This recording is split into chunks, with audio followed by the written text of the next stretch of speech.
All right, everybody, welcome to Fantasy Football Live with the Fantasy Sports Boss. Thursday night football, Carolina Panthers, Atlanta Falcons kicking off in less than 15 minutes. So my first, I guess you could call it fantasy football cast, if you will, sort of like the Eli Manning, Peyton Manning cast. This is a fantasy football cast. So we're going to all watch the game together. I'm going to stay on probably through the first half as we can discuss the game live. I can't do the play-by-play because that would be a copyright violation, but certainly we can comment on the bigger plays, the more impactful plays of the game. And just looking now, there's looks to be a steady rain falling, and that was the forecast all along, that there would be decent pockets of rain throughout this game with winds sustained 15 to 20 miles per hour, maybe gusts to 30. So certainly the passing game for both teams, which is already suspect coming in even more so now with the off weather in this game. So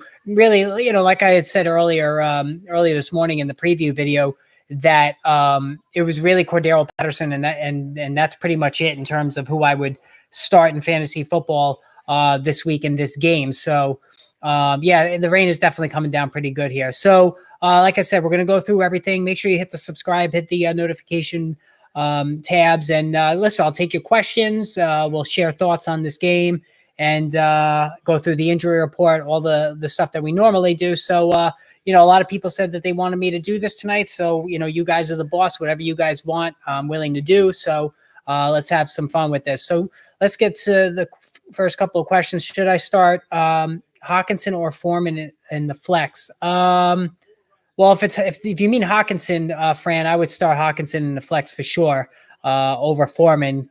You're not starting Donta Foreman really. Chuba Hubbard is playing, by the way. To have Foreman in your flex right off the bat, I think is just not a great allocation for that spot in a shaky game as it is with the weather. Should I start DJ Moore tonight? Other options are Hollins and Thielen. No, I would not start DJ Moore. Listen, if DJ Moore happens to catch a touchdown in this game, I wouldn't beat myself over it if I did not start him. So, Hollins was a good pickup today. Boy, what a day for the Raiders. I mean, my goodness, they put not only Darren Waller, but Hunter Renfrow on IR, so they're going to be out for the next 4 games. I mean, the shit's really hitting the fan with that team. Josh McDaniels, I thought that was a bad hire. He's best left as an offensive coordinator, and we're seeing why. The team has just been a disaster all year. Devontae Adams is going to be double and triple team now, probably. Hollins is not a bad start this week, honestly. He's produced in the past in place of Renfrow, so he's not the worst guy. I think Thielen's being left behind a little bit behind TJ Hawkinson and Justin Jefferson, so I would go Hollins. Brian Robinson or Hubbard. Brian Robinson. I just don't know how much of a role Hubbard's going to get tonight. DJ Moore, Gabe Davis, Allen Robinson, sit one. Wow, you guys got a lot of Thursday night lineup issues to worry about. Sit one. I would sit DJ Moore. All 3 of these guys got quarterback questions this week. I don't know, man. I can't get excited about DJ Moore. I really can't. But Allen Robinson too has been bad. I don't think Matthew Stafford's going to play. Lex, actually, I would go with Moore and Davis the more I think about it, and just bench Allen Robinson, just because there's almost no way Matthew Stafford is going to play in this game. He's got the concussion. And there's more to talk about on that one, which I kind of hinted at earlier today on the community board. Start Cousins, Danny Dimes, or Dalton in QB1. Oh, Cousins for sure. David Montgomery or Jeff Wilson in my flex. David Montgomery, as much as I hate him, and hate's a strong word. I shouldn't say that. No, I don't hate him. I don't hate anybody. Dislike him as a fantasy player. I'm still going to go with David Montgomery because he's got the better path for more volume than Wilson, who's going to share with Raheem Mostert. So anyway, in terms of the injuries, should I start Foreman or DJ Moore because of the rain? Oh, God. I guess Foreman. They're going to probably be forced to run it a lot more, so I would start Foreman. Now, as far as the injuries, so Matthew Stafford in concussion protocol, he was added Tuesday. I think there's almost no chance he's going to play. So you got to downgrade everybody. You downgrade Cooper Kupp to a low-end wide receiver 1. Allen Robinson is a bench guy, in my opinion now. Tyler Higbee's a bench guy. Whoever the hell they tried out at running back, you're not going to start anyway. The Kyron Williams video I posted in the last hours already catching on pretty quickly. A lot of people are waiting on him, myself included in one of my leagues. And I think the wait is going to be justified because, like I said in that video, Kyron Williams caught a lot of footballs for Notre Dame. He proved himself to be a tremendous receiver. There are Alvin Kamara comps. All right, Alvin Kamara wasn't the biggest name prospect when he came out. He was a third-round draft pick. And he was lauded for his receiving, not so much for his running. And now we've seen that he's capable of doing both. And that's the same thing with Kyron Williams. He's not as fast as Kamara, but he ran the ball fairly well with Notre Dame. He's not a burner, but he moves the chains consistently and is a great receiver out of the backfield. So I'm very curious to see what Williams is going to do when he's finally entrusted with the starting running back job. And honestly, we've seen Darrell Henderson, we've seen Malcolm Brown, we've seen Cam Akers. They've all proven that they're not to the task to be the primary runner. So I think Williams is going to get a decent run here. Advice on running back 2, James Conner, Singletary over Raheem Mostert. I would go Singletary just because if Case Keenum starts, they're going to have to rely on the run game more than usual. Should I start Pittman, Gabe Davis, or Jeff Wilson at the flex? Great content. Thanks for the advice. Oh, you're welcome, Blair. I appreciate that. Thank you. I'm not starting Pittman. Gabe Davis. I'm with Case Keenum. I can't see that one either. I guess I would go Jeff Wilson because he's, it seems like a 50-50 split there. I just can't get behind Pittman with Ellinger. Now, Matt Ryan practiced today. Jim Irsay shot down that whole argument about the team tanking. I don't particularly buy it. There's a lot of incentive for the Colts to tank, mainly CJ Stroud. So I'm not totally buying it. Matt Ryan, if he's healthy, is the much better option. Even Nick Foles is the much better option than Ellinger, who is just god awful. There is a glimmer of hope if Ryan comes back under center that Michael Pittman can regain wide receiver 2 relevancy. But for now, he's just a wide receiver 3, and that's certainly very disappointing for the early third-round price that he cost in drafts. Just about 7 minutes away from kickoff here. Hey, Michael, how you doing? Khalil Herbert, Hubbard, Allen Robinson, or Mostert this week in PPR. I would say Mostert, not Hubbard.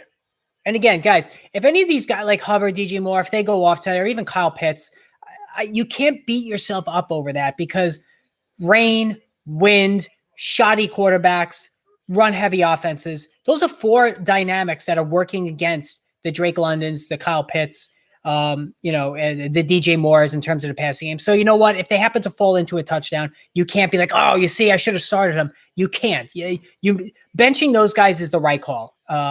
There's fluky shit that happens all the time in fantasy sports. We know it, right? Those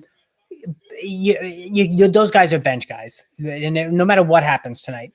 Anyway, getting back to Matthew Stafford. So like I said, he's not going to play this week. I highly doubt he's going to play this week. And his wife there has her own podcast, if you didn't know already. And she was very upset, like extremely upset about and worried about his health long term. And she noted that they have 4 young daughters. Very outspoken today about how disappointed and scared she is, that fact that Matthew Stafford has a concussion. So we've seen how the pull of the family can be a big dynamic in a player's relationship. I mean, Tom Brady and Gisele Bündchen. All right. Obviously, Brady didn't listen to her and is still playing, but I think Stafford is kind of a different cat that he very well might retire at the end of the season. Now, maybe she's, who knows if she's demanding it behind the scenes. We don't know that, but Stafford's already won a Super Bowl. He's getting up there in age. He's got a UCL injury in his elbow. He's not playing well this season. He's getting beat up behind a really bad offensive line. And now he's got a concussion. He's got a very concerned wife. And if you have an unhappy wife, it's an unhappy life, right? The guys in here, that even gals are in here, if there are any that are married, can certainly attest to this. So, that's something that needs to be watched. Now, the other big quarterback news is Josh Allen did not practice. He wasn't even at practice today. I think he's going to get ruled out tomorrow. I just don't see it. The Bills have bigger plans this season. They fancy themselves Super Bowl contenders, and they certainly are. So giving Allen a week's rest is not the worst idea in the world. UCL is a big deal. We've seen how Stafford has struggled this year with it. Not saying Allen will struggle the same way. He's got the better offensive line. He is the better and younger player, but it's certainly something that needs to be watched closely. All right. Not so much for this week, because like I said, I don't think he's going to play, but next week, if this drags on to a multi-week absence, which I don't think it will, then I would get concerned. Now, Kyler Murray is the other one. He was limited.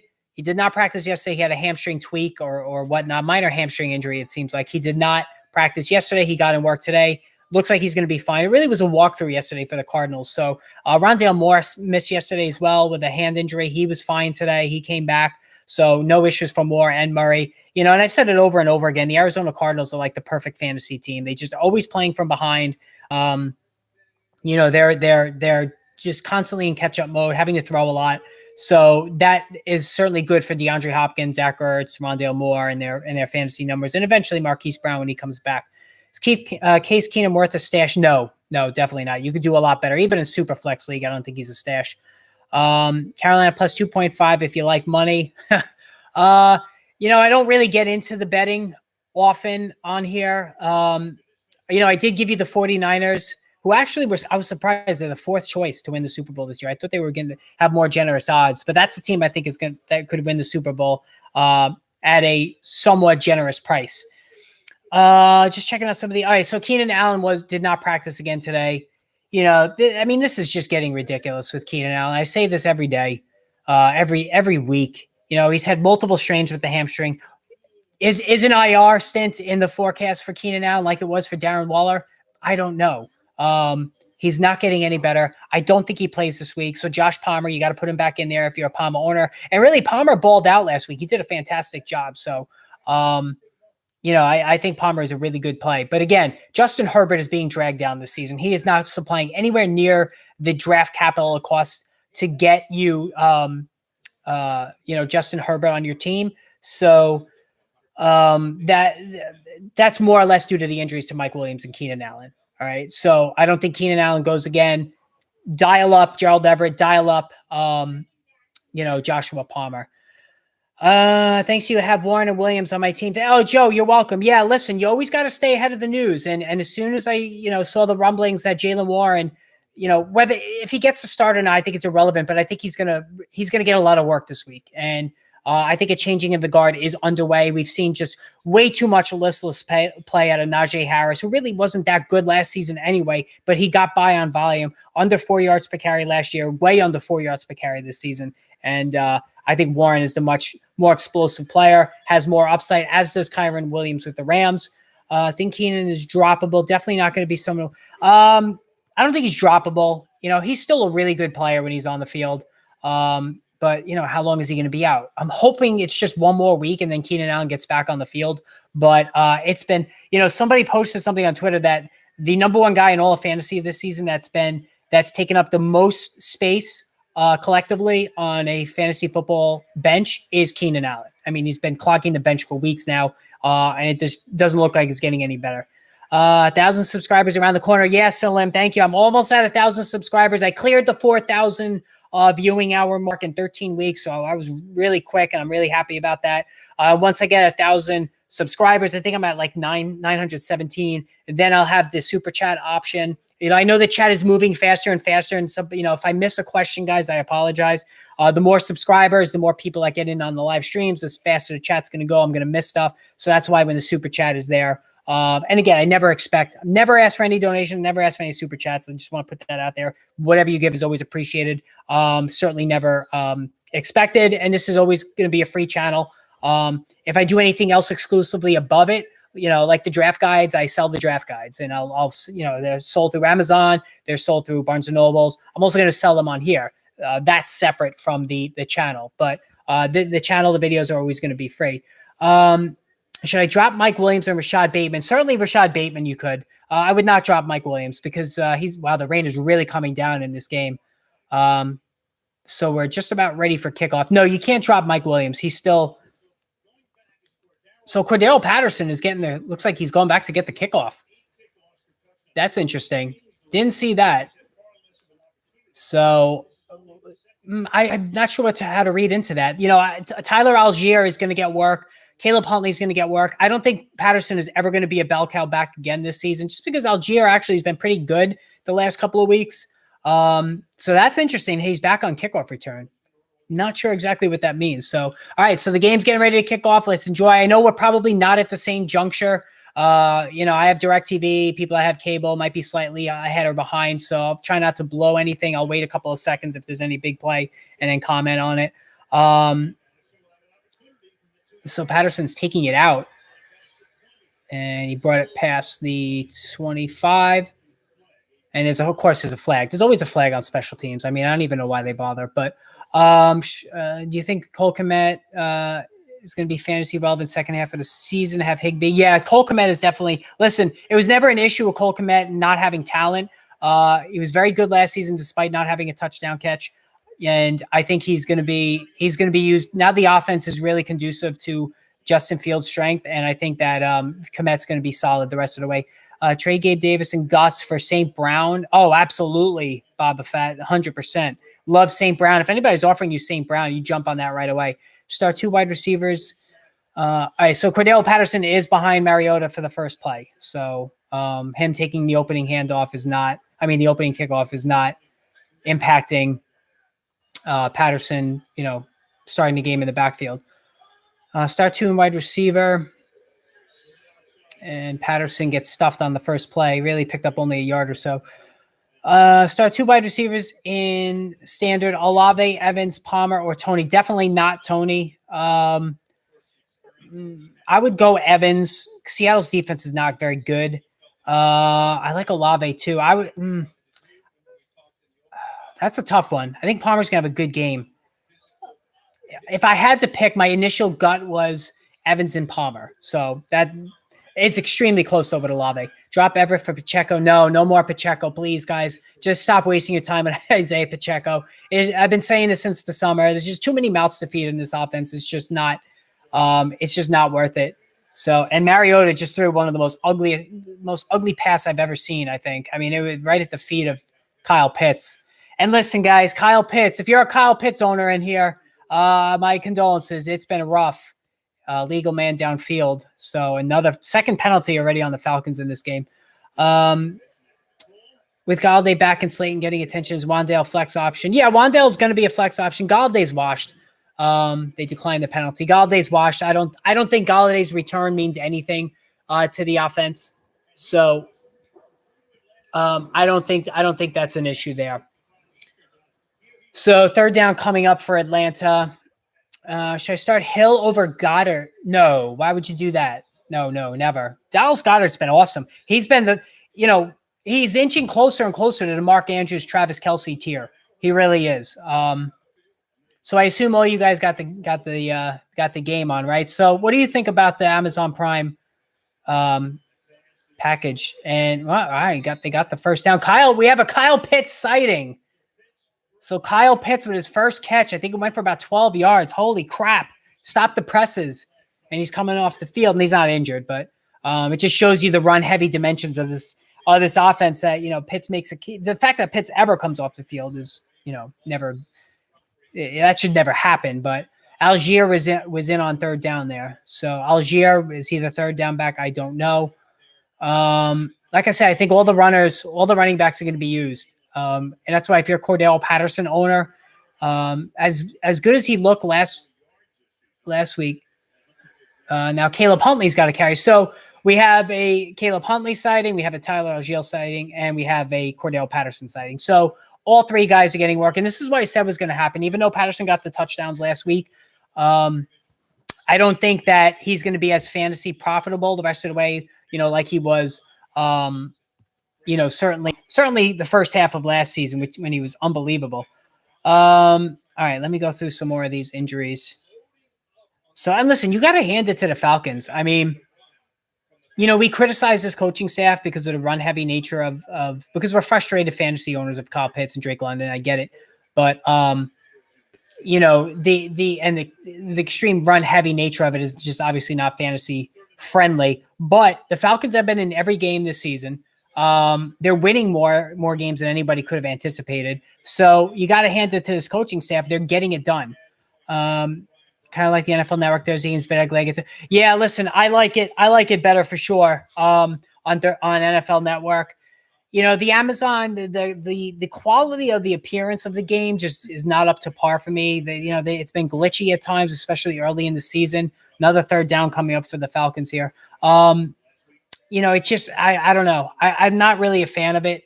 And listen, the games have been awful. Oh God, what an ugly play. They check down to Algier and it gets completely stuffed. So the Falcons are going to punt. Hey, listen, you got a Kyle Pitts reception out of it, so I guess that's good. um, but anyway, yeah, I'm not a fan of this. I know Jeff Bezos is potentially involved with the Commanders, and what a shitstorm that whole organization has become. I mean, I'm not even going to get into the off the field garbage. But if Bezos buys the Commanders, obviously he owns Amazon, which owns Thursday Night Football now. I wonder how that works. What if he has to divest himself of that? That's I'm not sure how that goes. Yeah, this is gonna be a slow game, Michael. You're absolutely right. So Ezekiel Elliott was limited in practice. All indications are he's going to play, much to the chagrin of Tony Pollard owners. This is going to be a very good game for the running game for the Cowboys. I think Elliott and Pollard both post running back 2 numbers against this awful Green Bay defense. And the cattiness is starting in the locker room. I think the coaching staff is in serious trouble. I think LaFleur's going to get fired. I think the GM's going to get fired. I think Aaron Rodgers will come back. I don't think he's going to retire. I've been asked that a couple of times. Is Aaron Rodgers going to retire? No, he's not going to retire. He's got a lot of money to collect on this contract still. He's a whiny little brat, Aaron Rodgers. We all know that. He doesn't show up to OTAs, and now he's blaming his receivers. He's been blaming the receivers all year for the shitty play of the offense. But, listen, you don't show up to OTAs. You're not getting any chemistry with 2 rookie wide receivers. Whose fault is that? You're supposed to be the leader, not criticize these guys. But, that's Aaron Rodgers for you. Last question. It doesn't have to be the last question. You can ask all evening. We're not going anywhere. Should I trade Eckler for McCaffrey? I'm 6-3 in my fantasy. I'm trying to win. That seems like a lateral move to me. Eckler's been scoring a lot of touchdowns, and both guys are fragile, although Eckler has been more durable. I'm not sure. That's a really good question. Who would you rather have rest of season, guys? McCaffrey or help DeAndre out? McCaffrey or Eckler? Who would you rather have rest of season? Post it in the chat because I'm curious to see what everybody says. If I had to answer that, I'm not looking at the chat. Would I rather have Eckler or McCaffrey? I would say McCaffrey. He's more risky, but I think the 49ers are just much better, and I think he has a better opportunity to score touchdowns the rest of the way. Even though Eckler scored a lot of touchdowns, I think the Chargers are a little bit of a sinking ship with all these injuries on offense and on the offensive line. So I would say McCaffrey, but it's close. All right, you both picked Eckler so far. Gerard and Michael pick Eckler.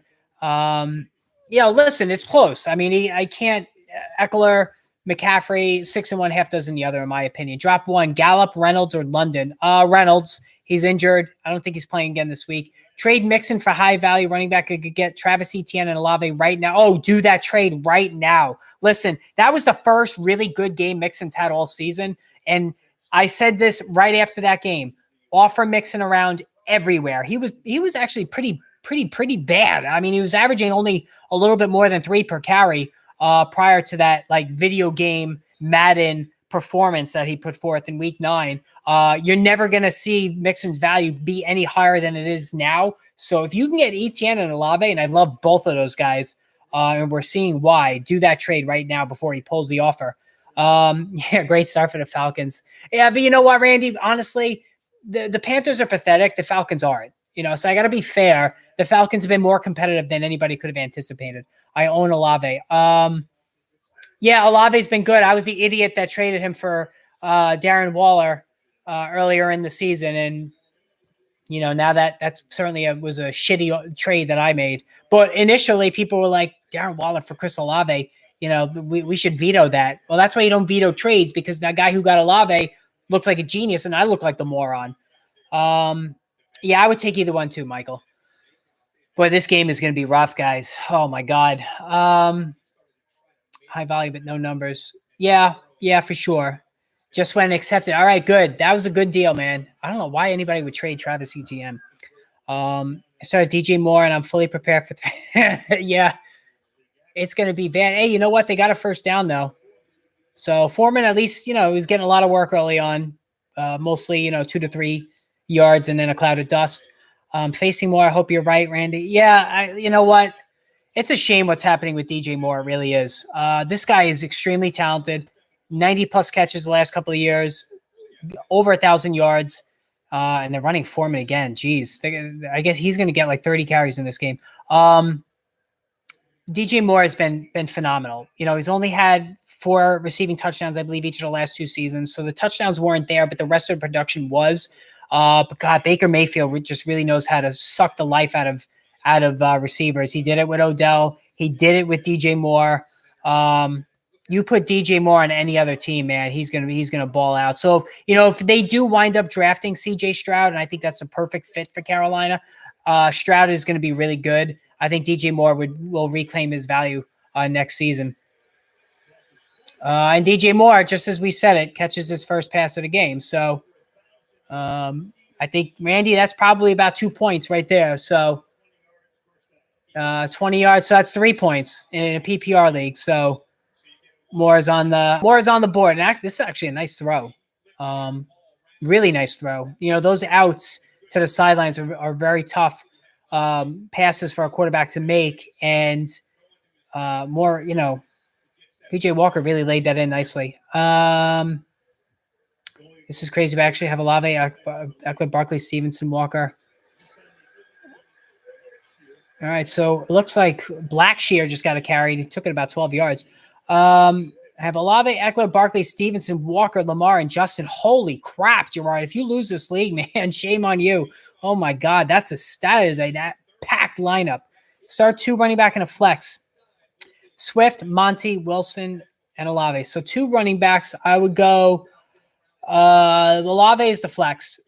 Oh, God. These guys all have warts. I guess Swift and Monty. I mean, I don't know. I mean, you're out on Swift Hawk. I know. I get it. I think he's going to get a little more work this week. And listen, talent is not in question here. DeAndre Swift has first-round talent. He just can't stay healthy. That's the problem. Can he ever stay healthy enough to realize his vast potential? I don't know that. He hasn't been able to do that to this point. So, Randy, I'm sorry if I'm blowing the game for you. Yeah, I guess I'm a little bit ahead of you. I'm on DirecTV. I don't know what provider you have. So am I ahead of you guys? Am I like, I'm also on the East Coast. I don't know if that has anything to do with it. I'll try not to blow it. All right. Well, PJ Walker just almost was picked off in the end zone. So this is going to be one of those games, guys. It's going to be ugly. And as far as I think maybe I'll stay with you guys till halftime, and then we'll cut it short for the second half. And then tomorrow, don't forget Football Friday tomorrow. So that will probably be around 5:00. I want to wait for the entire injury report to come out tomorrow. Should have traded Swift and I had the chance. Yeah, listen, I think it's going to be hard to trade Swift right now. His value has really kind of just crashed. He's still got some name brand to him, but it's going to be tough. All right. But this game is, man, those who are behind me, yikes. Detroit offense. The thing, too, with Detroit, the offensive line is really good. Detroit actually has one of the best offensive lines in football. So, they should be able to run, and they have run the ball well with Jamal Williams. Jamal Williams is quite underrated. He's done the job. So, I think that certainly running the ball, they should be all right. All right. So Jonathan Taylor was a full participant today in practice. So he looks like he's ready to go. Deion Jackson did not practice. He looks like he's not going to be ready to go. So Taylor is coming back now to a situation where he can be the bell cow back again. I think that the volume, the offensive line has been struggling. There's going to be the stacked defensive line, stacked box, 8 men in the box that are going to make it tough for Taylor. That's what he's been looking at all season. Very tough finding any kind of running room for him. What do you think of Claypool's future value? I think Claypool's more of a story for next season, not this season. Justin Fields on the up and up. Claypool boosting him. But yeah, listen, Justin Fields is now looking like the best quarterback in the 2021 NFL draft. Certainly Zach Wilson, he's been terrible. but even more than Trevor Lawrence. So, wow, the Chargers waived Jerry Tillery, defensive tackle. Kind of surprised by that one. So, it took a while for this coaching staff to figure it out with Justin Fields. He's obviously a tremendous athlete. He's right there with Lamar Jackson as the fastest quarterback in the NFL. He might even be the fastest. And it's working now. It's firing on all cylinders. They're getting Darnell Mooney involved. They're getting Cole Kmet involved.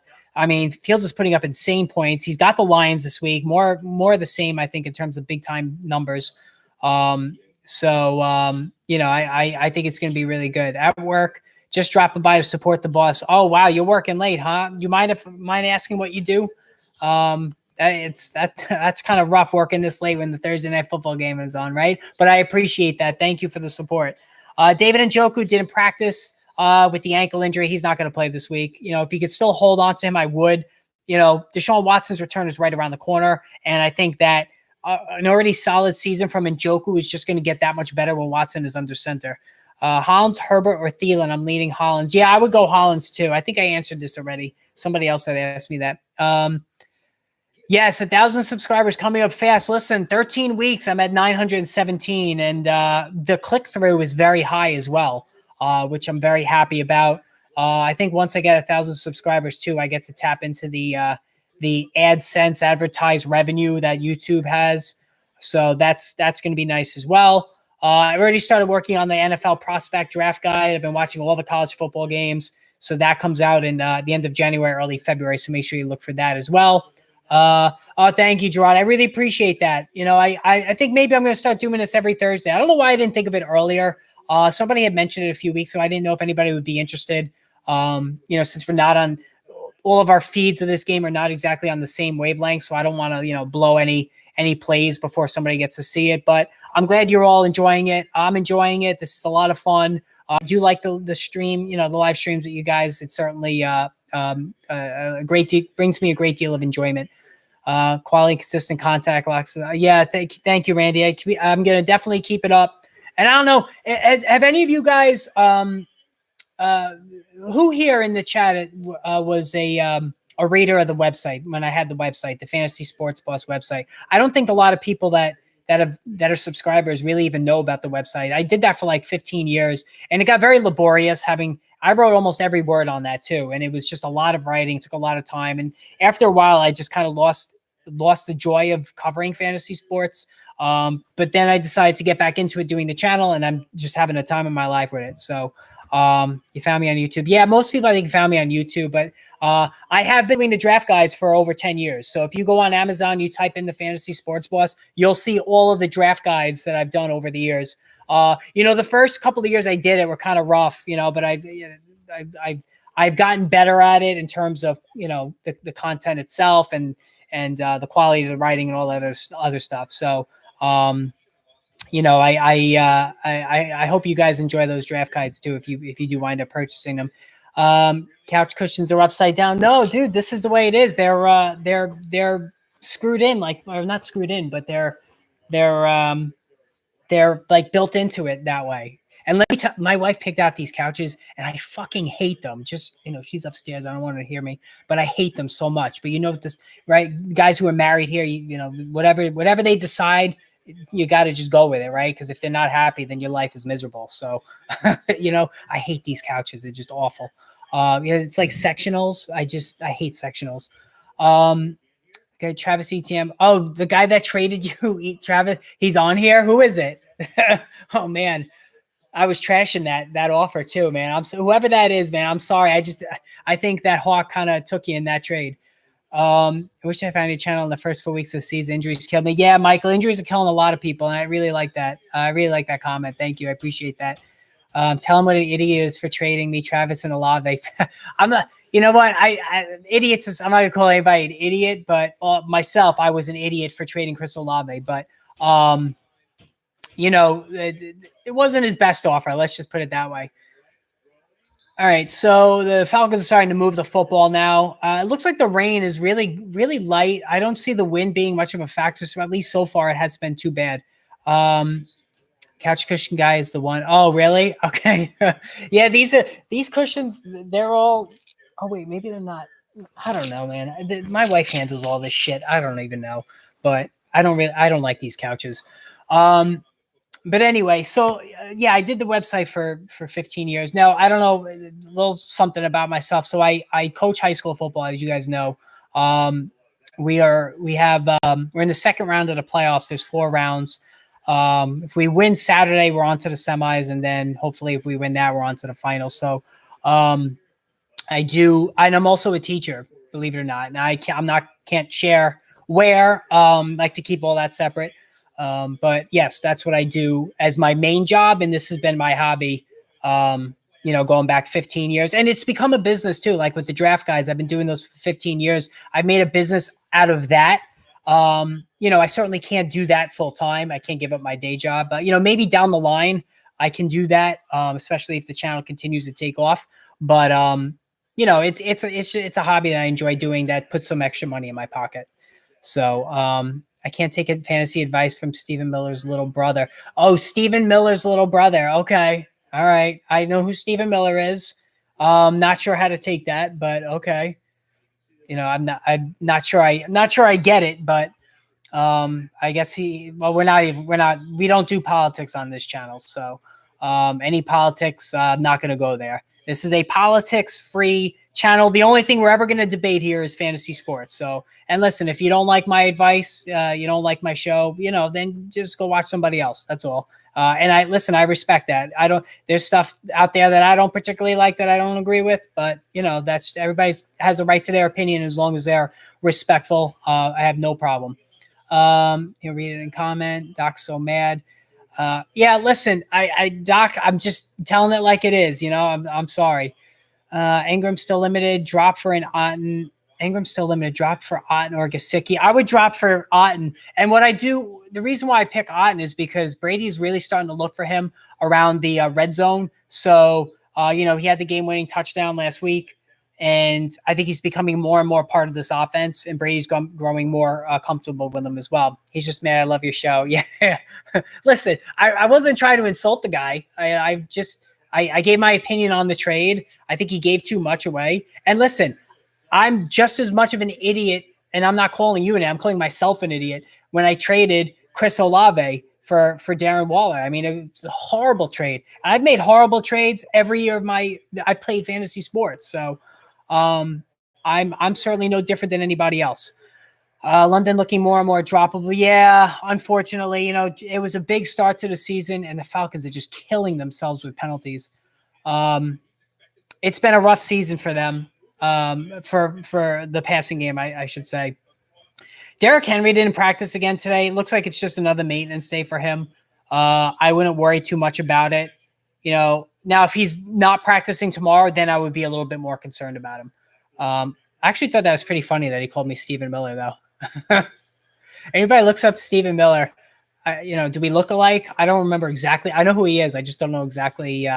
Oh my God. Like, how did he drop that? Man, this game is just brutal. And now we have another flag. Marcus Mariota, he's been somewhat in super flex leagues, been somewhat useful. But he's certainly was never lived up to the hype coming out of Oregon. But he's certainly a very good backup, probably one of the best backups in the NFL the last couple of years, I should say. And this season now getting a chance to start as a placeholder for Desmond Ridder. He hasn't been awful, but when he has to throw a lot, you see the limitations to his game. You think Brady going to bounce back? He's killing me with Evans. Yeah, he's killing me with Godwin. So I had Godwin in both of my leagues. I traded Godwin this morning. I traded Rondale Moore and Godwin for DeAndre Hopkins. All right. Now, it might seem like I paid slightly too much, but I have Allen Lazard. I have CeeDee Lamb. I have Wan'Dale Robinson. I have DeAndre Hopkins now. So my receiver depth is pretty good. I think DeAndre Hopkins has a much, much better chance to go over 100 yards receiving and to catch a touchdown than Chris Godwin does, who's been stuck at that, 10 to 12, fantasy point per week output. Mike Evans. Yeah, Randy, I think Mike Evans is starting to reach that peak now, maybe going over the peak that we talked about, last week.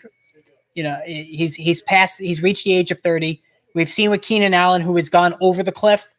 He's not now in the decline phase of his career. Mike Evans could be starting the decline phase of his career. He's been very beat up this year. Doesn't ever miss time. Fights through injuries. And when you fight through injuries and you play through injuries, it shortens careers. All right. Rob Gronkowski, I just read a really good book about tight ends. I don't know if anybody caught it. The author, I forgot his name, wrote about a whole bunch of tight ends going back to Mike Ditka, Jeremy Shockey, one of my all-time top 5 favorite players. I just love Jeremy Shockey. The guy was just fucking great, and I'm a Giants fan. He was balls to the wall every week. He was a lunatic, really. But this book, they talked about George Kittle, and they interviewed all these guys too. So it was first-person accounts. Gronkowski spoke about how his seeking contact really shortened his career, all of the hits he took. And George Kittle basically is worried about the same thing happening to him because he's been injured a lot in his young career. And, the thought is for him that he's concerned he may not be able to play as long of a career because of all of the hits that he's taken. So, I think that certainly, it's going to be, it could be not disastrous, but it could definitely shorten Kittle's career for sure. Damian Pierce. Yeah, Damian Pierce has been fantastic for sure. And this is a classic case of a guy, who ended up in the perfect situation to literally hit the ground running in terms of fantasy production. There was just a gaping hole for the Texan running game for Pierce to really just take over right away. And he's been very good. Like I said, the only concern I ever have with him going forward is just whether he's going to be able to hold up physically after, passing his previous career high, going back to his Florida days in terms of, carries, touches, what have you. He's going to wear down at some point. It's going to happen. So if you're a Pierce owner coming off his best game of the season, I would still try to see if you can sell high on him. I'm a little behind. If you could be a little discreet when big plays happen, that'd be yes, Randy, 100%. You got it. Absolutely. So I totally respect that. Absolutely. No big plays happening in this trash game, Randy. Don't worry. Yeah, I don't think we're gonna get one big play in this. And that's why at halftime, guys, I think we'll shut it down at halftime. So that way the second half of the game we can all just enjoy the second half and I'm not spoiling it for anybody or whatnot. Start Higbee or Kmet this week. Kmet, definitely. Higbee has really just gone into the gutter over the last month. And, he had the big start. He got a lot of targets. DJ Moore with his second catch goes for nothing, though. So, I think Kmet's been really good. And listen, it was never an issue with Kmet's ability. It was getting him the football. The passing game just wasn't working early on in the season. The offense wasn't perfectly suited for Fields, and now it is. So, I think that Kmet will be good the rest of the way. What's going on with Dan Snyder? Oh man, what a disaster! I mean, to use Brian Robinson as a prop to criticize the Attorney General in Washington was just a low blow bullshit move. The guy Dan Snyder is an absolute disgrace, scumbag, pig of a human being. He has been that way since the very beginning, owning this team. He's got to go. He absolutely has to go. I'm still laughing at that Stephen Miller thing. That guy, even though he was insulting me, I still think it was pretty funny. What's going on? Okay. Kmet. Yeah, definitely Kmet. I think Kmet's going to be good. I really do. I think he's going to be good the rest of the season. Ty Rams offense in the gutter. Yeah. There's a hangover for sure. The Super Bowl hangover is a real thing. And how quickly things can fall apart, right? I mean, I think Matthew Stafford will consider retirement, whether he actually does it or not. That's up for debate. Sean McVay, he's got a plush job waiting for him in the broadcast booth. Whether he goes or not, that's another question that we're going to probably get some answers on as we go forward.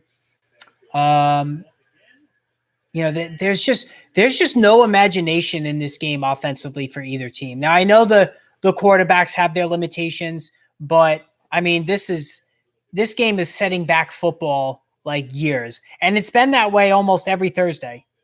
It really, it's been that bad. Caden, the Colts fan, AJ Brown and Cook for Cup. No, no, no, no. I wouldn't do that. AJ Brown and Dalvin Cook for Cup. I would not do that. I disagree.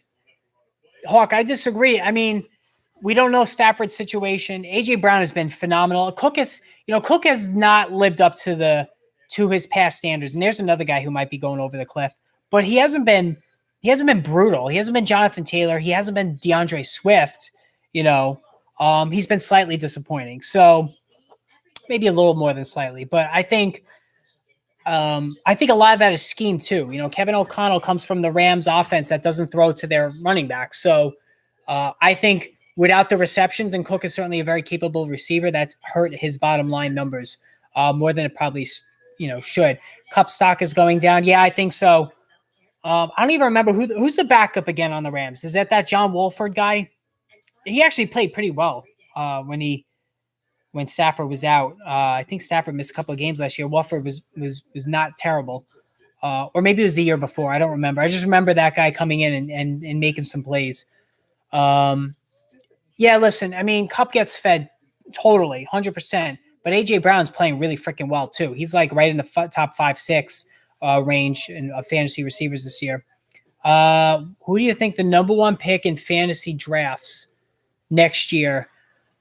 Wolford or Perk? Yeah, I think it's Wolford, Michael. Jonas, good question. CMC. It could be CMC. Let me not look at the chat. Let me see if I can answer this without looking. So I can't draft running. I drafted Jonathan Taylor number one. I can't draft running backs number one anymore. I can't draft running backs in the first round anymore. I took Justin Jefferson in my other league with the fourth pick. I took Taylor with the first pick in the one league, and that hasn't worked out. So I would say McCaffrey, if he doesn't get hurt, it will wind up being the top pick again.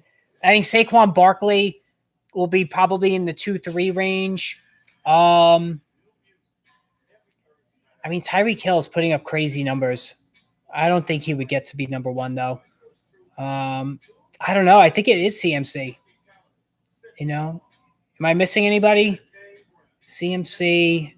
Justin Jefferson needs a really big finish to be the number one. I mean, in PPR leagues, Cooper Kupp could again, although his season is not as glowing as it was a year ago, and he was never going to realize those numbers again. I mean, let's just face it. That was, that was beyond insane. What, the numbers that he put forth. Yeah, Randy, I did the same thing. I mean, hindsight is 2020. I certainly should have drafted Christian McCaffrey, but again, I also don't think, and it's 3-0 Carolina after the first quarter. And it really hasn't been anything to talk about in this game. That's what I was afraid of. But I can't kill myself for taking beat myself up. I'm sorry, that's wrong terminology. I can't beat myself up for drafting JT over McCaffrey because of the injury issue. I can do that when it comes to maybe not taking Cooper Kupp in the PPR league. I think Cooper Kupp absolutely was worth the number one pick in PPR leagues, 100%. Jonas, I can't see Eckler being the number one pick. No, I cannot see that. I don't see it. I think McCaffrey would be the number one pick over him. I think Eckler and Saquon Barkley would be like 2-3. I mean, I wouldn't be comfortable taking Eckler. And here's the thing, guys. Eckler, I believe, is 27. He's another small back. Next year, he's going to be 28. Not loving that. Not loving that. I don't think I'd be very afraid of Eckler. Gonna hang out with my son. I really enjoyed it. I'll subscribe and see you next time, brother. Thank you, Hawk. I appreciate that. Those are very kind words. I really appreciate that. Go hang out with your son.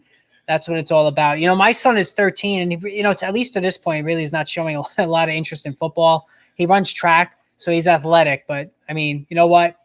If it happens, it happens. If it doesn't, it doesn't. But at least he's involved in a sport. That's all I care about. Would it be smart to grab Hill and Waddle first and second next year? Not both of them. I would take one. You want to diversify. With the bye weeks and stuff, you don't want to have your two top receivers being out. I saw a stat today that the top 10 fantasy wideouts in PPR, Waddle I think was 6 and Hill was like 2 or 3.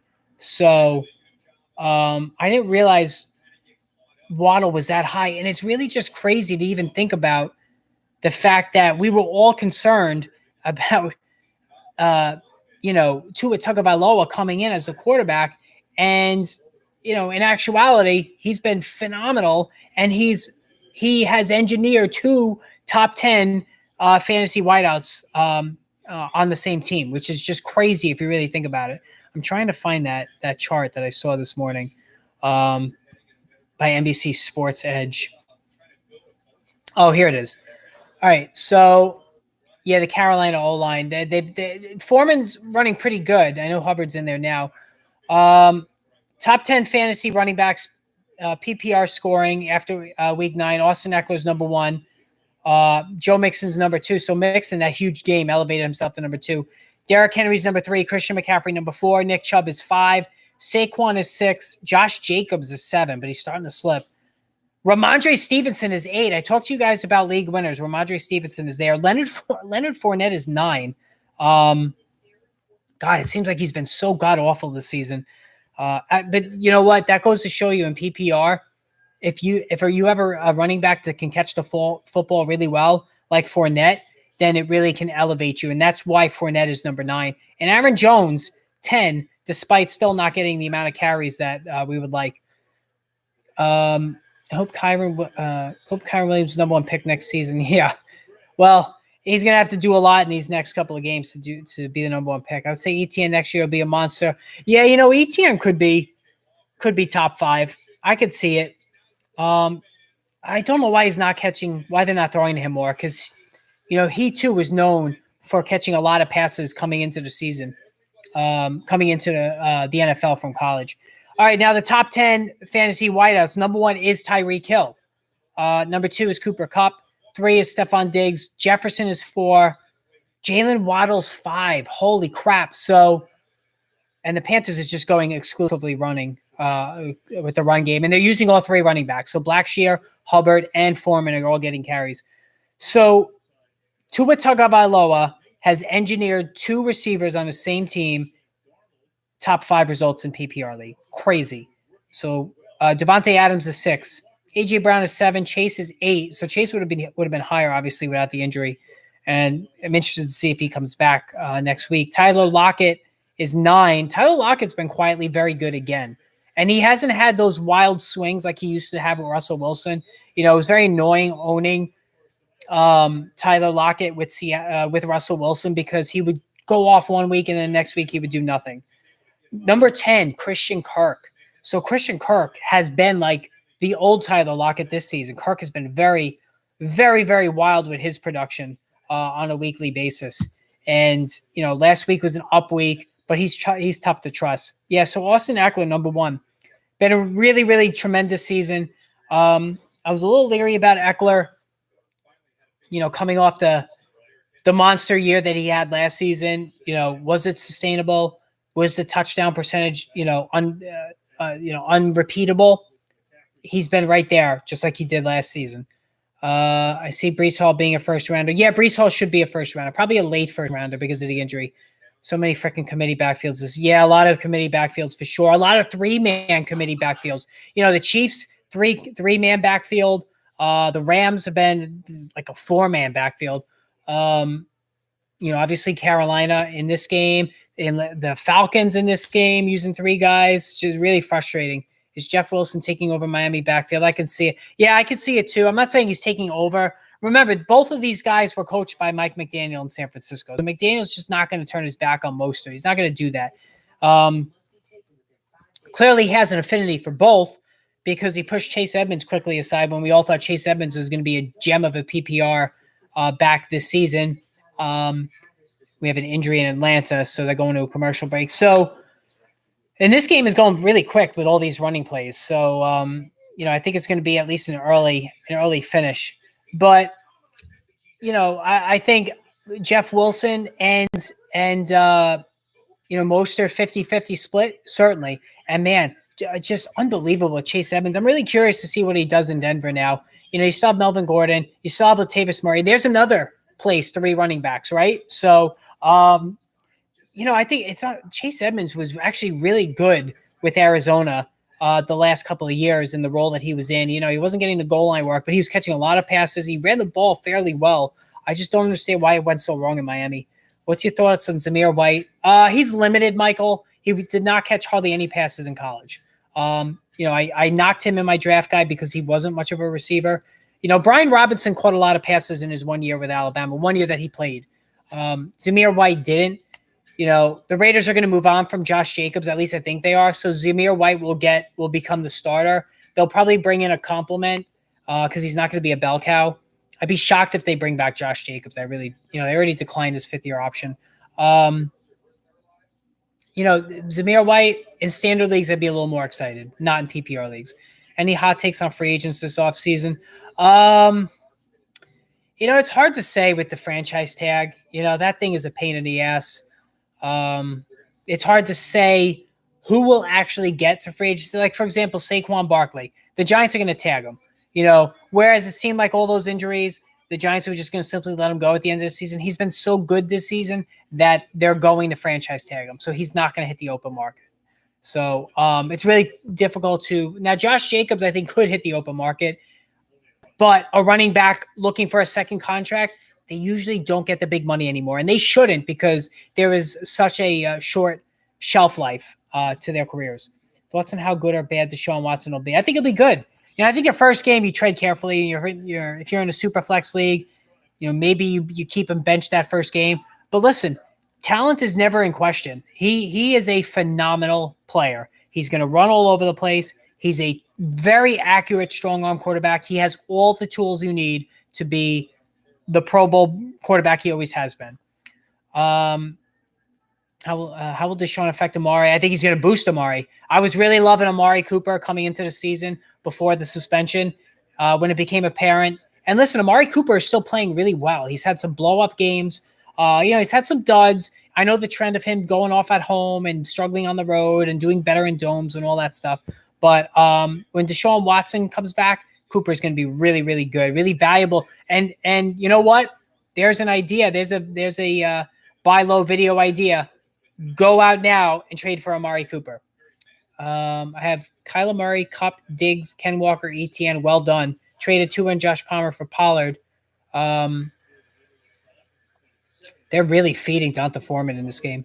Since KW and ETN are on bye, same week's thoughts. So you traded Tua, who you don't need, and Josh Palmer. You have Kupp's Diggs. You don't need him either. For Pollard. Yeah, I think that's fine. You know, even with Ezekiel Elliott back, I think Pollard's still going to get enough touches to make a fantasy contribution. So 1 QB format, I think you're fine there. Now, in both of my leagues, I have Lamar Jackson and I also have Justin Fields. So it's set up perfectly. I got Fields this week against Detroit. So Cordero Patterson owners, he's got 0.6 fantasy points, 3 carries for 6 yards, no catches, 9 minutes to go in the game. So the Thursday games are so frustrating. Now, I don't have any stock in Patterson. I did say to tread carefully the rest of the season because of Algier, because of Caleb Huntley. 8:55 to go in the second quarter. And so far, it's been a complete dud for Cordell Patterson. The other thing for me, Thursday night has been a shit show for me every week. If I have a guy playing on Thursday night, he does nothing. If my opponent has guys on Thursday night, they go off. It's been like that the entire season. It's so frustrating. Sometimes I don't even want to watch games, and you guys all got a good laugh about me turning off football last week, and I was getting so pissed, and I actually wound up winning both of my leagues. I had that late comeback with Lamar Jackson on Monday Night Football when my opponent had Olave and Kamara, and they both failed to come through. Yeah, man, I shut it off on Sunday for a little bit. I was getting so pissed. And it's a game. I get it. But fantasy football can be so frustrating. We've all been there, right? This is my 12-team $1,000 buy-in for work, hoping to win. That's a big buyout for sure. Hurts or Fields this week? I scooped Fields off waivers. Listen, you got to go Jalen Hurts, all right? I know Fields has been amazing, but would it surprise anybody if he put up only 20 points this week or less? No. He's still young. He's still learning. Hurts has been so awesome every week on almost every game. You got to start Hurts. When in doubt, Thursday's out. Yeah, Thursday's a pain in the ass. I thought initially when they started this, I'm like, you know what? This is a really good idea, Thursday Night Football, but the players hate it. the quality is bad. I'd much prefer Saturday night football, but they can't do that until college football is over because they don't want to take away from that. And they're not going to do it on Friday either because of high school football. So, they're not going to step on the toes of the other levels. Any league you got spots open next year? Subscriber league. Yeah, so I don't know if it was you, Bubba Fett. Somebody else had mentioned this, I believe, about starting like a subscriber league. So you know what? I'll definitely look into that for next year for sure. And also, guys, remember when the season's over, the channel's not going to stop. I'm still going to talk about I'm still going to do fantasy videos every day, every week, like normal.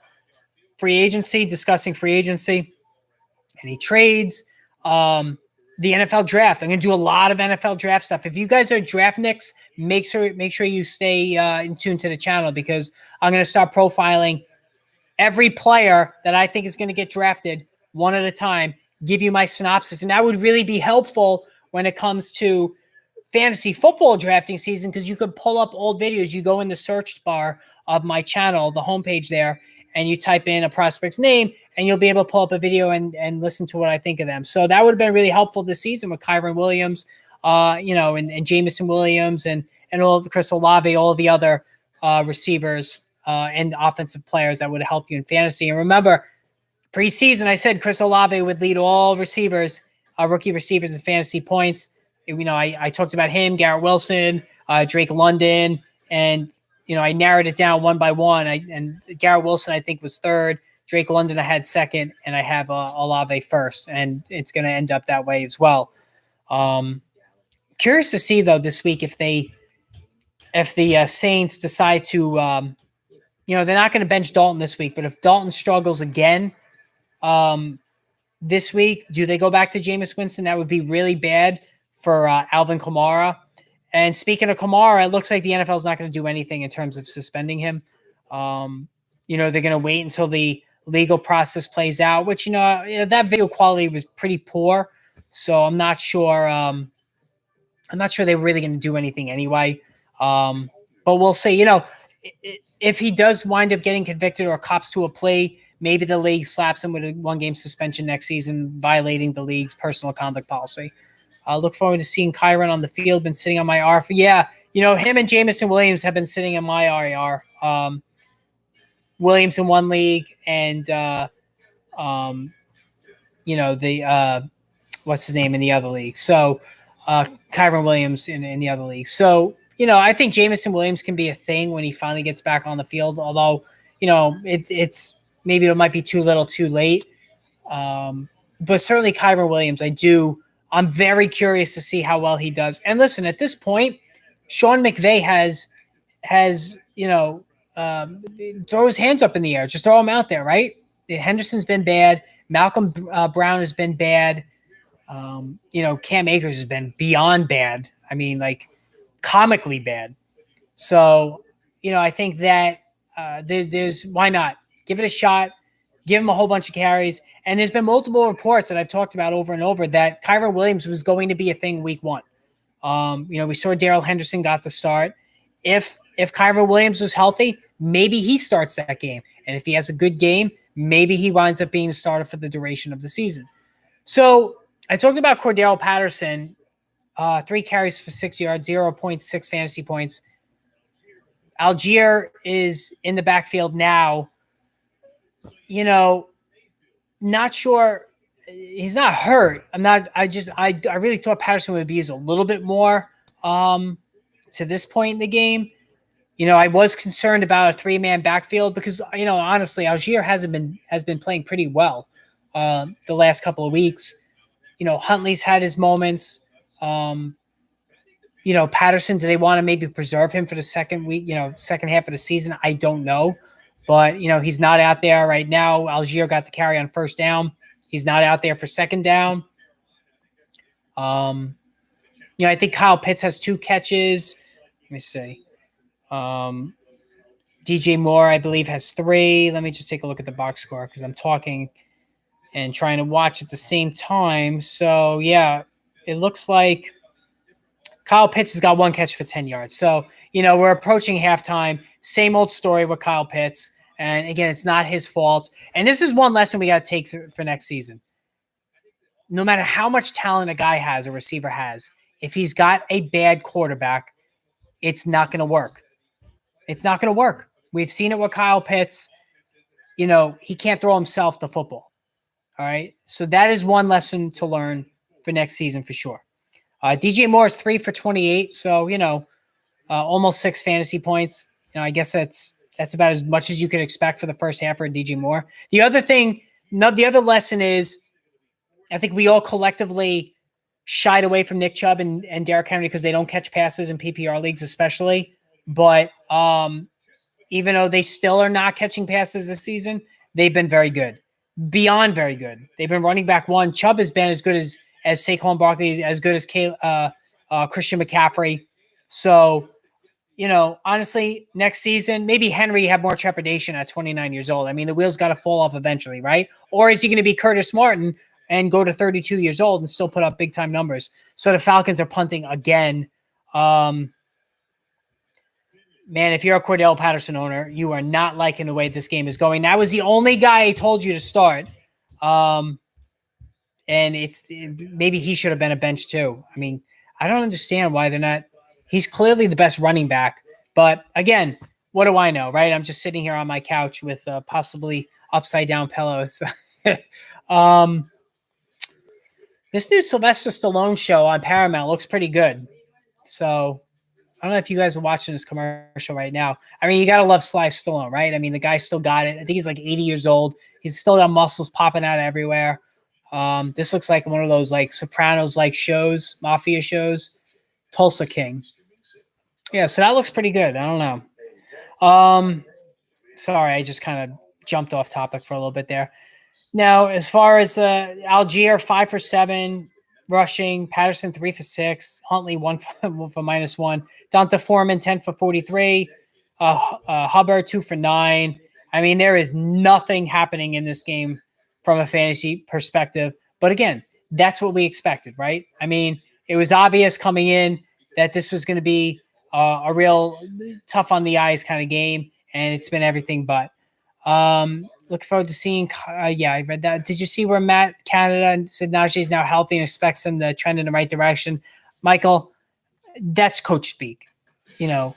Healthy from what, first of all? And second of all, he wasn't even good last year. He averaged 3.9 or 3.8 a carry last season, and it was all volume driven. Ben Roethlisberger couldn't do anything but check down to him. And that's why his fantasy points were so high. He caught over 70 balls just because whether it was him or Deontay Johnson, Roethlisberger couldn't do anything else. And now we're seeing this season with Trubisky and Pickett, even though they certainly are amongst the worst starting quarterbacks in the NFL, they are willing to go down the field. So that's hurt Deontay Johnson, who has not caught a touchdown yet this season, and generally has been just a wide receiver 3 when he was like a low-end wide receiver 1 in PPR a year ago. And, Najee Harris's value has sunk. So, again, what is the harm of giving Jaylen Warren an extended look? He's been explosive. He's run the ball with authority. So, yeah, he is terrible. He's terrible. You could put him in that David Montgomery tier for sure. Guys who are plotters. When you don't have the burst coming into the league as a running back, you're going to get exposed in a bad way. We've seen that with David Montgomery. We've seen that with Najee Harris. You have to have that pure speed. We're starting to see it now with Leonard Fournette as he's lost a step. Rachaad White starting to knock on the door behind him. I think after the bye, Rachaad White could be more of a thing. But I also think that's a little overblown because I think Tom Brady loves Leonard Fournette. Fournette's very good in pass protection. He's an excellent receiver. Fournette, for all his warts running the ball this season, he's 9th in fantasy points at running back. So, he's and on a weekly basis, he's putting up, 12, 15, 16 points at least, and he's had a couple of smash games as well. So, I love Leonard Fournette more than others. I've always targeted him in drafts the last, since coming into the NFL from LSU there. but the injuries are annoying. He's starting to decline. And okay. Randy, tell me when you're caught up. So, yeah, so I don't know, man. Leonard Fournette, I'm not sure. I don't I think it's a little overblown in terms of Rashad White. I don't see Rashad White becoming the bell cow back. All right, so we have a touchdown now. Who is that? Oh, Chenault. All right, so I thought it might have been Terrence Marsh. So Laviska Chenault, is this a forward pass or is this a backwards pass? Because that would be either not that anybody's starting PJ Walker, but if you have Chenault in very deep leagues, do you get a point for the catch, or was it a goes down as a handoff? I'm not sure.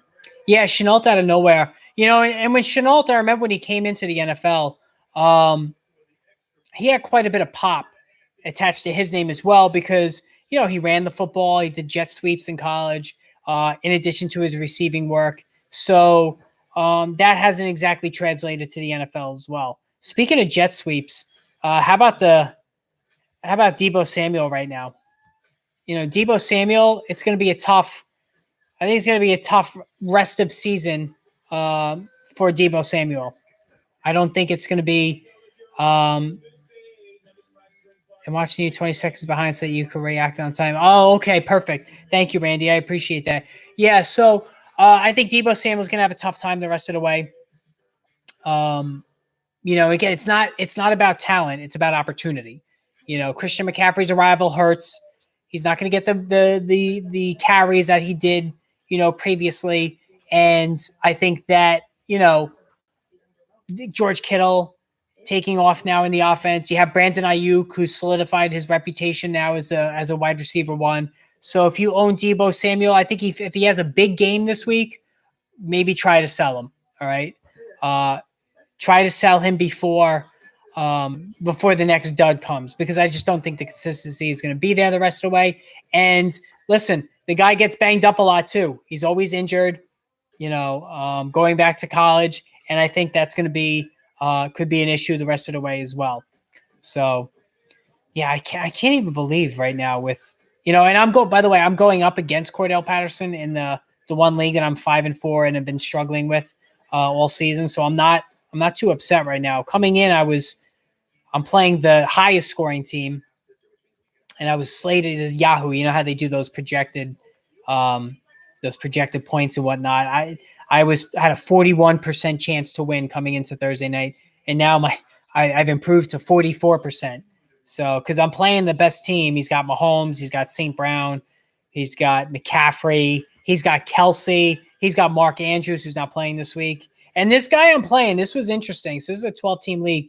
He drafted Kelsey and Andrews, and we all kind of laughed at him. We're like, why would you do that? He had the second pick of the draft. He started with McCaffrey, no issues there. And then he took Kelsey coming back at the end of round 2, and then he immediately followed it up with Mark Andrews, and we're all like, man, what the hell are you doing? Why would you draft 2 tight ends? And you know what? Looking back on it, it actually wasn't the worst idea, because not only did he corner the market at tight end and gave himself a huge advantage by having the top 2 guys by far, but both of these guys catch a lot of passes. And again, this is a PPR league. They put up a lot of yardage, and they're huge red zone targets. So it wasn't the worst idea in the world. And this guy is 6-3, and he's right near the top of the league. So it's really worked out for him. Really sad to see with Deebo. Got in my league, took him at 19. He's been mediocre at best. Yeah, I mean, listen, I would have told you not to draft him. I think the dynamics of the offense have changed. Remember, Brandon Ayuk was in the doghouse the first half of last season. So that allowed Deebo to solidify the number 1 receiver spot. And Caleb Huntley is now in. So I haven't seen anything about Cordell Patterson nicked up. So, and Mariota was almost picked up. God, Mariota's been bad. He's been really bad in this game. More than usual, but I haven't seen anything about Cordero Patterson being injured. But anyway, as far as Deebo, yeah, you know what? He was allowed to flourish because of Brandon Ayuk being in the doghouse the first half of last season. And when Ayuk got back into the good graces of Shanahan, he played really well the last month of the season, and really started to make a move on that top receiver spot. Yeah, this game is bad. I don't even know if I'm going to see this through. I mean, I'm off from work tomorrow because of Veterans Day. And by the way, anybody who's in here that's a veteran, thank you for your service. I really appreciate it.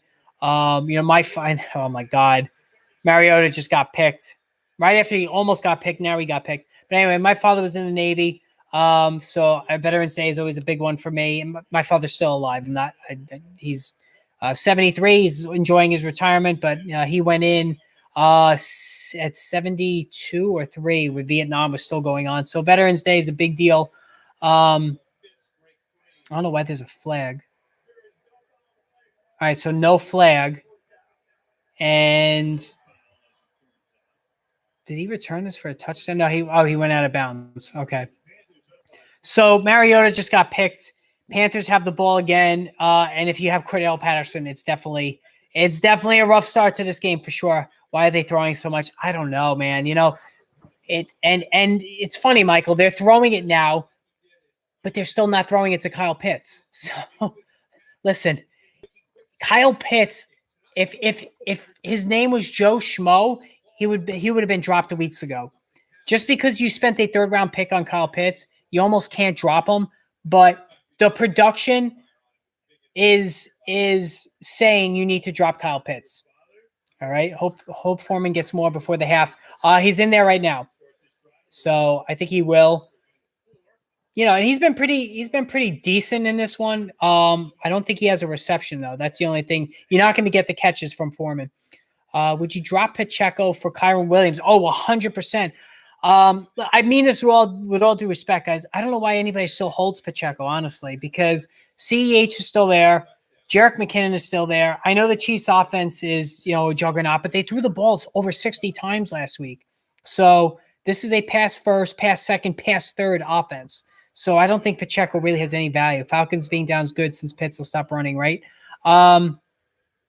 They should stop running. Foreman's getting a lot of work in this game. So just on workload alone, Foreman looks like he's going to be the only person, at least so far in this game, to post a useful fantasy line. I'm not counting Chenault because I really think probably less than 10% of people out there, maybe less than 5% are actually using Chenault in this game. So yeah, I wouldn't even own Pacheco anywhere. It's non-PPR bonus for 100 yards. So great league for Foreman. Non-PPR bonus for, yeah. Listen, I think he could get close. Hubbard is in there now. And truth be told, Hubbard's actually run the football pretty well when he's gotten the opportunities, even before he got hurt.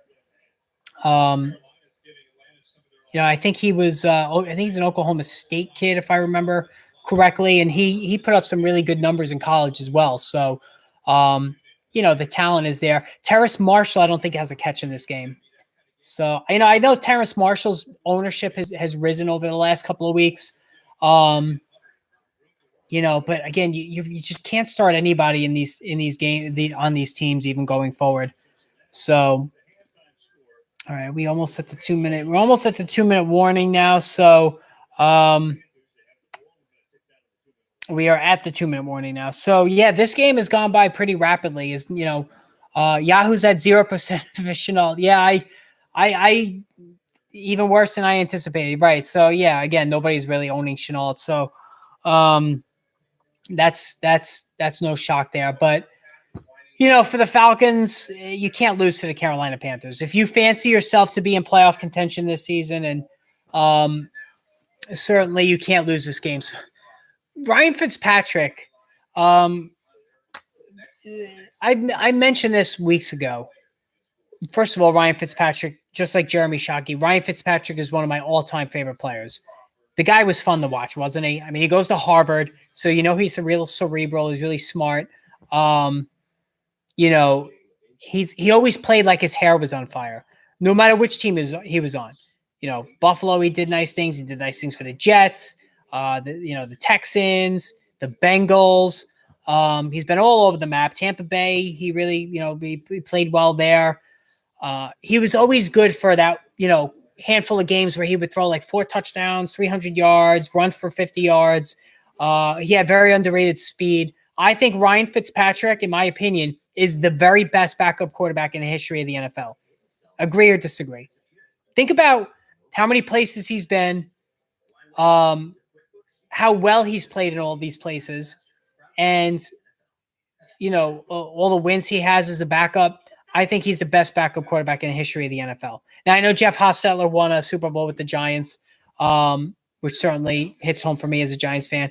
But I think longevity counts for this, and Fitzpatrick was almost always serviceable, always solid whenever he got the chance to play. Fitz would be a great backup. Yeah, he would. He's got something like 8 kids too, right? I mean, he lives. There's somebody who needs to write a book, right? I mean, that's somebody who has a lot of stories. I said that about Josh Johnson too. Josh Johnson absolutely should write a book. He's literally been with almost every team in the NFL, and he's probably got a lot of stories.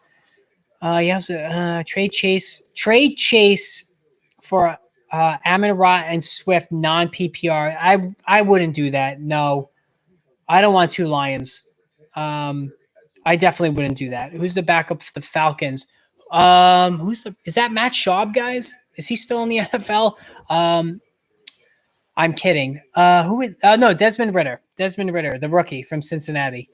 Matt Schaub, is even Matt Schaub still in the NFL? All right, the rain's starting to come down much heavier now.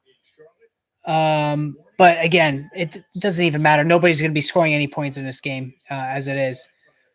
Foreman getting another carry. So the Panthers have an opportunity to put some more points on the board here before halftime. And I'm going to, when we get, I think after this half is over here, I'm going to tune out and let you guys watch the rest of the game without my annoying voice in the background. Desmond Ridder is the backup, Randy, and he was from Cincinnati. Project kid, the passing acumen, he put up numbers with Cincinnati, but as far as his accuracy, reading defenses, he needs a lot of refinement. I don't think he's ready, so that's why we haven't seen him to this point. I think he would really stand to use a full season of watching and learning on the sidelines, and then Ridder could get an opportunity. Maybe the last 1 or 2 games this season, certainly. I'd like to see him more next season as well. This is cool, man. We should do this again. Yeah, Michael, I don't know. What's the game next Thursday? Does anybody know? I'm very interested in maybe making this a Thursday, a thing every Thursday, first half only. And then the second half, we watch the rest of it on our own. So the Panthers just ran a draw on 3rd and 7 with Chuba Hubbard. I mean,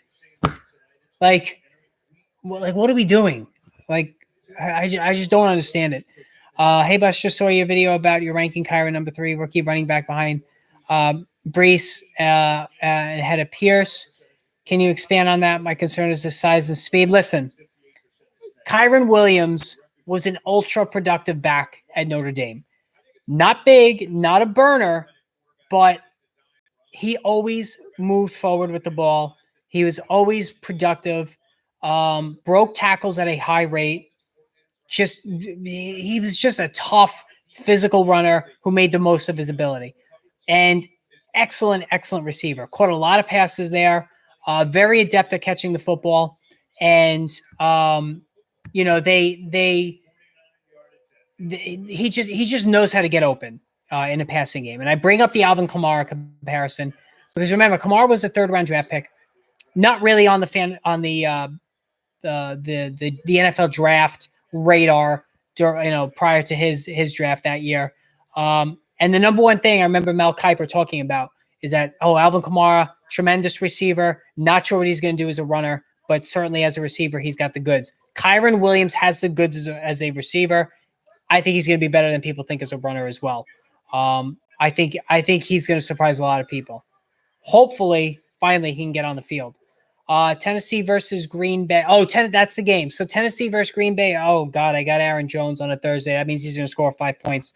The rain's really coming down now in Carolina. I'm not sure about that game. I hope Ryan Tannehill plays. I can't watch Malik Willis. Now you know why Malik Willis, fell to the third round because he's clearly a project. I can't fucking believe they just ran that ball. Yeah, Randy, I can't believe it either. But then I could believe it because this is the Panthers, right? So definitely pick up Kyron. What about him or Jalen Warren? Oh, I would pick up Jalen Warren over Kyron. I like both guys, but I think Jalen Warren has more of an immediate path than Kyron Williams. I think Kyron Williams might be eased in this week. And, I think Jalen Warren has an opportunity as soon as this week to literally hit the ground running. All right, so let's see what the Falcons do here. If they even have Patterson out there, they should, I would imagine. Now that they have to run a hurry up. Let's see. All right, I don't care about run stoppers. No, he's not out there. How do you like that?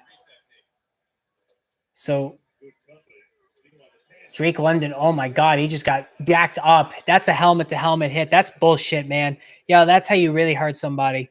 That was ugly. And then flag flew, absolutely targeting, hit to the helmet. Drake London pops right up, but wouldn't be surprised if they take a look at him. That was an ugly hit, man. Absolutely laid out. Look at this. Oh, my God. It looks like, luckily, it might have caught him just under the chin there. Let's see. That's more of a shoulder, it looks like. That's you hate to see that. Guys, listen, all the respect in the world for receivers, man. When they go over the middle like that, you're really just taking your life into your own hands. I think Khalil Herbert and Jalen Warren are the same player. They are the same player.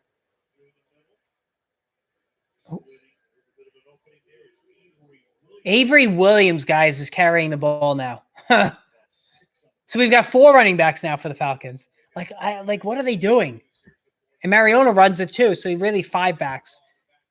Cordell Patterson must have done something, man. Why is he not in this game? And I should be happy because I'm going against him, but he came up as a receiver. He should be out there in a hurry up. He can catch the football. That's what he was originally. Khalil Herbert and Jalen are the same player. Yes, they are. Najee and Monty keep running too much between the tackles, so obviously the yards carry. Yeah, they have to run to the tackles because they don't have the speed to get to the outside, JL. But Najee is more injured than willing to admit. Yeah, I think so. I think there's something to that. Oh my God, they ran it again with this Williams guy. I mean, he got the first down, but if you're a Kyle Pitts owner, you got to be beside yourself. There's that expression. The definition of insanity is doing the same thing over and over again. If you're a Kyle Pitts owner, that's you starting him every single week. You've got to bench this guy. Enough. He had the one big game a couple of weeks ago, and that's it. And Drake London with his second, I think it's the second catch, maybe third. So, the Falcons look like they're going to get at least a field goal out of this. And they just used their last timeout. So, not sure if they're going to take a shot here. But, listen, Drake London, listen, I don't think Desmond Ridder is going to be the answer here. Desmond Ridder has accuracy issues. I didn't particularly like him coming out. If any of you guys got my draft guide from last season, I wasn't overly high on Ridder. Guys that have accuracy issues coming out of college, Josh Allen, a giant exception, generally don't improve in the NFL. Jamarcus Russell, Kyle Bowler, Achilles Smith, Tim Couch, guys who had some Cade McNown, guys who had accuracy issues, and finally Cordell Patterson is in. Guys who had accuracy issues in college, that's a skill that's very difficult to improve once you're in the NFL. So Desmond Ridder, not loving him as a prospect going forward. Oh, my God. Oh, man. So Patterson got a catch there. No timeouts, 12 seconds. They're going to probably just spike it now and bring in the field goal unit, which is what they're going to do there. So, all right, guys. So they're bringing in the kicker. London on the bench. Yeah, so London was on the bench. Maybe he's being looked at, Randy. I mean, that was an ugly hit for sure. All right, guys. Fantasy cast. I think I'm gonna be. Yeah, what are we watching, man? I don't know. This is not football. I think I'm gonna end it here, guys. This was a lot of fun. Should we do it again next week? What do you think? I mean, I think so. I think we'll do it next Thursday. I think that, yeah, Michael, thank you. You have a good night too. I think we'll do it again next week. Tomorrow, another stream. So make sure you tune in for that. We'll go over the final injury report of the week, any other news of the day. And, oh, Adam, I'm sorry, man. Hey, listen, Adam, when I sign off here, watch the replay. All right. We talked about a lot of stuff. And honestly, Adam, I mentioned the game, but it was really just various fantasy stuff that we talked about this whole time. So it's not a rehash of the game. So you can definitely play the replay and get some stuff out of it. Thank you, JL. I appreciate that. Yeah, thank you guys. So we'll definitely do it again.